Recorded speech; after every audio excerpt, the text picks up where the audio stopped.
Hello, everyone. Welcome back to the Brick City Brown Chick Show. And this week, I wanted to talk about a subject that is polarizing for people in a different way than most subjects are. And I want to conclude this week by giving you a call to action for your friends and family. So, what I'm talking about this week is what most people refer to as the Fed. Now, what do I mean when I say the Fed? The Fed is usually meant as the federal government, which is the bureaucracy that keeps America running on a national level. There are state governments, there are county governments, there are local governments, but the Fed is in charge of the country as a whole. What I want to talk about specifically in terms of the Fed is the people behind it, federal government workers. Now, there's been a lot of talk this week from the White House about changes that need to be made to the federal workforce. What I want people to understand is the federal government, in terms of people who work for it, are by and large civil servants. What does that mean? Civil servants are people who take an oath to the Constitution to do their jobs well and to do the right thing by America and its people. So this is not a promise to a person. This is a promise to the country. All civil servants are required to take that oath when they are hired. I have a lot of friends and some family who's mostly retired who spent their careers as civil servants working for the government. Back in the 1960s and 70s, having a civil service, or what was commonly called government job, was considered a step up for many people, especially for women and for people of color. As the number of women who entered the workforce increased, the number of civil servants who were women also increased, which was also true for people of color. There has been, I'm taping this on January 30th. The new administration has been in office 10 days at this point, and they are pushing very hard to make significant changes to the federal workforce. Whether that's good or bad, I'm not here to argue that at this particular time. What I'm here to say is that when you hear people talk about the Fed, I want you to really think about what that means. It means hundreds of thousands of individuals. There are approximately 3.5 million people who work for the federal government. So when you hear people talk about the Fed did this or the Fed did that, you really need to think about it and break it down to people. People who do what you do, who go to work every day and do their jobs and come home to their families. The bureaucracy is not just a thing, it is people. And it is people who are affected by the decisions that Congress makes, that the Supreme Court makes, and that the president makes. So it's not just, oh, it's the big bad Fed and they're all coming for us. These are people who took an oath to the Constitution to do their jobs. Why is all this important? It is important because the federal workforce is not a group of people for whom most Americans have any empathy. They feel like people who work for the government are highly paid, but are also lazy and incompetent. And according to the current administration, did not get their jobs based on merit, but got their jobs based on affirmative action, DEI, and whatever the new buzzword of the week is.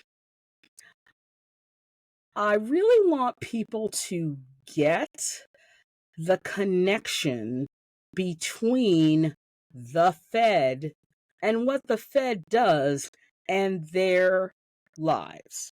So, what do I mean? Here's an example. During the COVID-19 pandemic, when the country was on lockdown and nothing was happening, federal workers were transferred from their offices to home to work because, regardless of the fact that the country was shut down, the government needed to continue to do its job.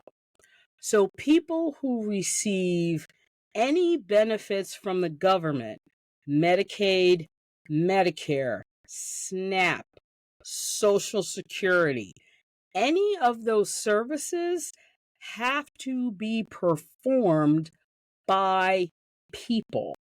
I think there's a misconception that the government can automatically just generate checks and paper and that people sort of magically get these benefits on a monthly basis.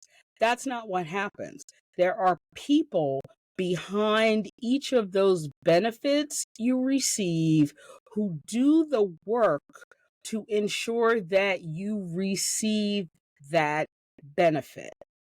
So that's the important connection I want people to make whenever you hear the news media or the president's press secretary or the president talk about government workers and what's wrong with them.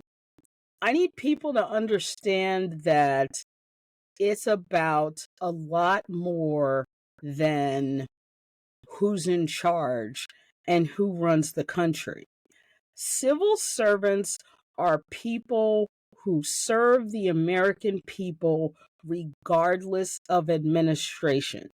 So, for example, the Biden administration just left office. The current administration came into office. The way it used to work is all the heads of the various government agencies under the previous administration would submit their resignation to the new administration so the new administration could pick their own people. Now, there are some organizations within the government that don't work that way. They are not chosen professions for the career people. They are people who were selected at the behest of the president to serve a specific term. So, one of the pieces of information we received this week is that the new administration has fired all of the people that were appointed by the previous administration to the National Merit Protection Board. Now, what is that? The simple explanation is this is the organization that writes the rules for federal employees. So, even though the people serving on the board still had 3.5 years to serve, the new administration said, nope, we don't want you. You're out. We're putting our own people in. That works for agency heads as well. So, whoever is the head of Homeland Security or the Department of Defense or the Department of Education, the old people resign, the new administration chooses their people. Many of them have to go through Senate confirmation, and then they become the heads of the agencies. Those people change every administration, and sometimes more often than that. If you get 2 years into an administration and the head of, let's say, the Department of Defense decides they want to retire and they don't want to do this anymore, then a new person is selected to serve the rest of the term. That is not the way things work for civil servants. Civil servants are people who serve regardless of administration, Republican, Democrat, whatever the administration is, civil servants continue to do their jobs. There has been a lot of discussion as of late in terms of whether the federal government is too big and whether some people either need to move on voluntarily, as in resign, or be moved on by the new administration. There is a part of this conversation that I think people forget a lot. So I want to give this as a reminder. The facts are you cannot have a country without a government, and you cannot have a government without workers. It's just that simple. Regardless of how people want to spin it and say we have too many people here and not enough people there, you cannot have a country without a government, and you cannot have a government without workers. Now, I've said everything I've had to say to this point for this final reason.